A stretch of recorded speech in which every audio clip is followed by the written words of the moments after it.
တ်စွာဘုရားရဲ့လက်ထက်ကကုံတန်းဒါနမထေဆိုတာရှိတယ်စိတ်ထဲမှာထူးဆန်းတဲ့အဖြစ်အပျက်ကံတရားတွေရဲ့စမ်းကြယ်ပုံကိုပြောခြင်းလို့ဒါလေးကခေါင်းထဲပေါ်လာအဲ့ဒီကုံတန်းဒါနဆိုတဲ့မထေက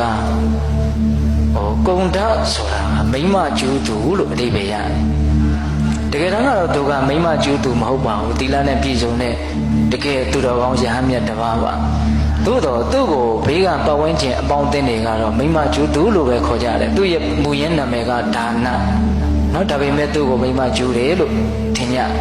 ဘာလို့အဲ့လိုထင်လဲဆိုတော့သူ့ရဲ့နောက်ကိုမိမတယောက်ကအမြဲတမ်းလိုက်နေတယ်လို့ဘေးကပုံကိုယ်တွေရဲ့အမြင်မှာမြင်ကြရတာအဲ့ဒါကိုယဟန်တော်ကမသိဘူးသူကမြင်လည်းမမြင်ဘူးသိလည်းမသိဘူးဒါပေမဲ့ဘေးကလူရဲ့အမြင်မှာတော့အဲ့လိုနော်အရေးအယောင်ကအမြဲတမ်းတွေ့နေတော့အဲ့ဒါသူ့ကိုအမြဲတမ်းမိမကျူးသူလို့ပဲပြောင်းကြတယ်လှောင်ကြတယ်နော်ဒီလိုပဲသူ့ကိုခေါ်ကြတာပေါ့တော်တော်ဆန်းကျင်တဲ့ကိစ္စပေါ့နော်အဲ့ဒီကိစ္စကသူ့မှာအလကားအကြောင်းမဲ့ကြီးဖြစ်တာမဟုတ်ဘူးတဲ့နော်တခုသောဘဝတုန်းကအဲ့ဒီဒါနမထေရရဲ့အလောင်းကယုတ်ကစိုးနဲ့တပါးဖြစ်တယ်လို့ဆိုတယ်အဲ့ဒါလိုယုတ်ကစိုးနဲ့ဖြစ်တော့တနေ့တော့အဲ့ဒီကတ္တဗမြတ်စွာဘုရားရဲ့သာသနာနောက်ပိုင်းမှာသူကယုတ်ကစိုးနဲ့ဖြစ်တာကိုအဲ့ဒါယဟန်တော်နှစ်ပါးက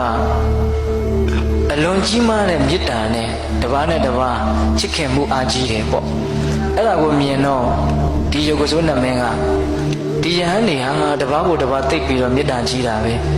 ဂျားတွေကကွဲပြားအောင်ပြောမယ်ဆိုရင်ကွဲပြားသွားလိမ့်မလားမသိဘူး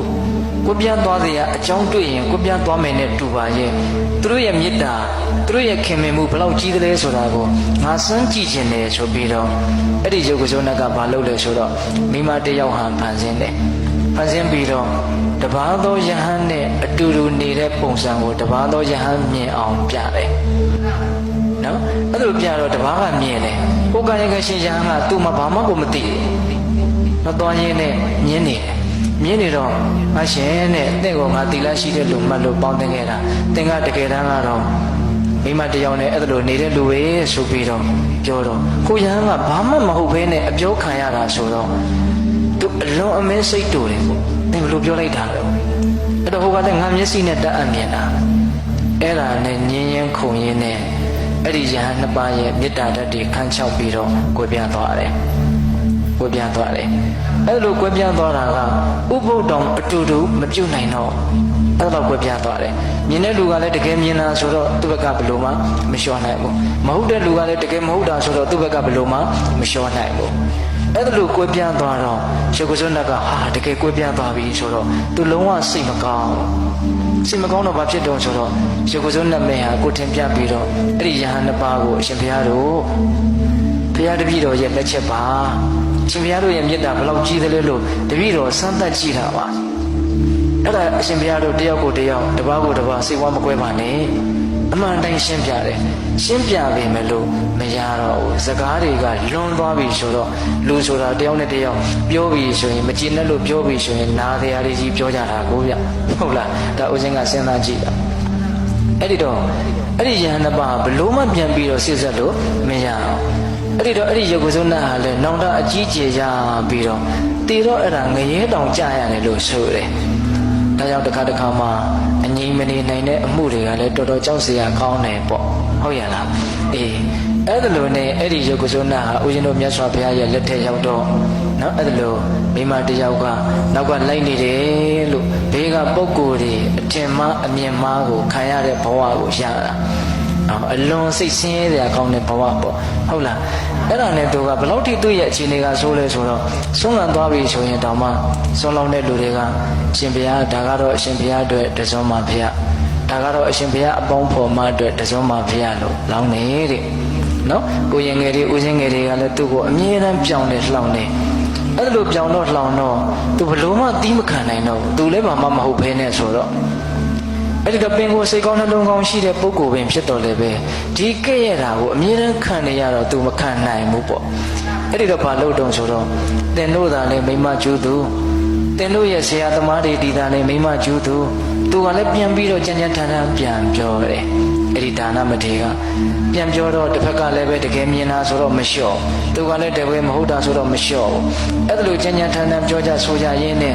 အဲ့ဒီသူတို့ရဲ့ပฏิပက္ခတွေဟာမြတ်စွာဘုရားရဲ့နားတော်ကိုပေါက်ကြားတယ်ပေါ့ပေါက်ကြားတော့မြတ်စွာဘုရားကအဲ့ဒီဒါနမထေရကိုခေါ်ပြီးတော့จิตသားသင်ဒီလိုပြောတာဟုတ်သလားဟုတ်ပါတယ်ဗျာဆိုတော့မြတ်စွာဘုရားကจิตသားတဲ့သင်ဟာအတိတ်ကာလတုန်းကမကောင်းတာကိုလုပ်ခဲ့လို့မကောင်းတဲ့အကျိုးရလဒ်တွေကိုရတာအဲ့ဒီမကောင်းတဲ့အကျိုးရလဒ်တွေကိုဘောမဲ့ကြောင့်မကောင်းမှုနဲ့ပြန်ပြီးတော့တုံ့ပြန်ခြင်းရတာလေဒီကိုယ်တော့ကမကောင်းလို့အခုမကောင်းတာအခုမကောင်းတာကိုမကောင်းတာကြီးနဲ့တုံ့ပြန်မယ်ဆိုရင်တင့်အတွက်ကောင်းစရာအလားလားမရှိတော့ဘူးဒါကြောင့်ဒီကိစ္စဟာငကိုယ်တော့ကမကောင်းလို့ငါပေးစားရတဲ့ကိစ္စအကျွေးပေးတယ်လို့သဘောထားပြီးတော့ချစ်ချစ်နက်နက်သာပေးလိုက်ပါပြန်ပြီးတော့ဒီပေးလိုက်တဲ့အတွက်ထပ်ပြီးတော့မယူချင်ပါတော့နဲ့ထပ်ပြီးတော့ရင်ထပ်ပြီးတော့ပေးနေရအောင်ပါနော်သဘောပေါက်ရဲ့လားဦးဇင်ပြောတာကိုအဲ့ဒါလို့သူ့ရဲ့အတိတ်ဆက်ကြောင်းကိုမြတ်စွာဘုရားကပြောပြပြီးတော့ကိုမကောင်းခဲ့လို့မကောင်းတာနဲ့တွေ့ရတာဒါကိုမကောင်းတာနဲ့ပဲပြန်တုံ့ပြန်မယ်ဆိုရင်မကောင်းဆက်မကောင်းတန်တရားကလဲနေတော့မယ်အဲ့ဒီမှာမြတ်စွာဘုရားကတရားဓမ္မတို့ဦးဇင်းတို့အတွက်မှတ်သားစရာဒေသနာတစ်ခုပြောတယ်ဗျဟောတယ်အဲ့ဒါတော်တော်ကောင်းတယ်။ဘာပြောလဲဆိုတော့သူကကိုယ့်ကိုကြမ်းကြမ်းထန်ထန်ပြောလို့ကိုကသူ့ကိုပြန်ပြီးတော့ကြမ်းကြမ်းထန်ထန်ပြောမယ်ဆိုရင်တယောက်ပြီးတယောက်ပြောနေတာနဲ့ဘယ်တော့မှဆုံးတော့မှာမဟုတ်ဘူးတဲ့။ဒါကြောင့်မို့လို့သင်သည်အနာပြတ်သောကြီးကွက်ကဲ့သို့အတန်မရှိသည်ဖြစ်ပြီလို့တဲ့မြတ်စွာဘုရားဆုံးမတာနော်ဆိုကြပါစို့ဦးဇင်းတို့ကြီးဖလားလေးတစ်လုံးအနာကကွဲနေတယ်ဆိုတန်းလို့ခောက်လိုက်တယ်ဆိုလို့ရှိရင်အတန်ကခဏနဲ့ရက်သွားရောဟုတ်လားဘာလို့ဆိုတော့အနာကကွဲပြက်နေတာကိုဟုတ်ရလားတကယ်လို့ဒါကြီးဖလားလေးကအကောင်းလေးဆိုရင်တန်းလို့ခောက်လိုက်ရင်မပြီးနိုင်ဘူးသူကပြန်ပြီးတော့အတန်တွေကထွက်နေတာအဲ့ဒါလို့မပြီးနိုင်မဆုံးနိုင်အတန်တွေထွက်မနေပါနဲ့အနာပြတ်တဲ့ကြီးခေါင်းတော့အနာပြတ်တဲ့ကြီးကွက်ကလေးလို့တစုံတစ်ခုနဲ့ထိခိုက်မိသွားတယ်ဆိုလို့ရှိရင်အတန်ကိုအကြာကြီးမထွက်ပါနဲ့ဟုတ်လားသူကအနာပြတ်နေတာဆိုတော့တကယ်ရောအကြာကြီးထွက်မလားမထွက်ဘူးအဲ့ဒါလိုမျိုးကိုယ့်ရဲ့စိတ်ကိုထိန်းချုပ်နိုင်အောင်ကြိုးစားရမယ်အဲ့တော့ဦးဇင်းတို့ဒီနေရာမှာပြောချင်တာကဘယ်လိုအကြောင်းတရားတွေဘယ်လိုအကျိုးတရားတွေပဲတွေ့ရနောက်ွယ်မှာအကြောင်းတရားတွေဆိုတာရှိနေတယ်ဆိုတာကိုနားလည်ဖို့မလိုဘူးလားလိုတယ်နားလည်ဖို့လိုတယ်ဒါကြောင့်အထူးသဖြင့်မကောင်းတဲ့လောကဓာတ်တွေနဲ့တွေ့လာတဲ့အခါမှာအကြောင်းတရားတွေရှိတယ်ဆိုတာကိုနားလည်ပြီးတော့ကိုယ့်ရဲ့စိတ်ကိုတတ်တာရအောင်ကြိုးစားဖို့မသင့်ဘူးလားသင့်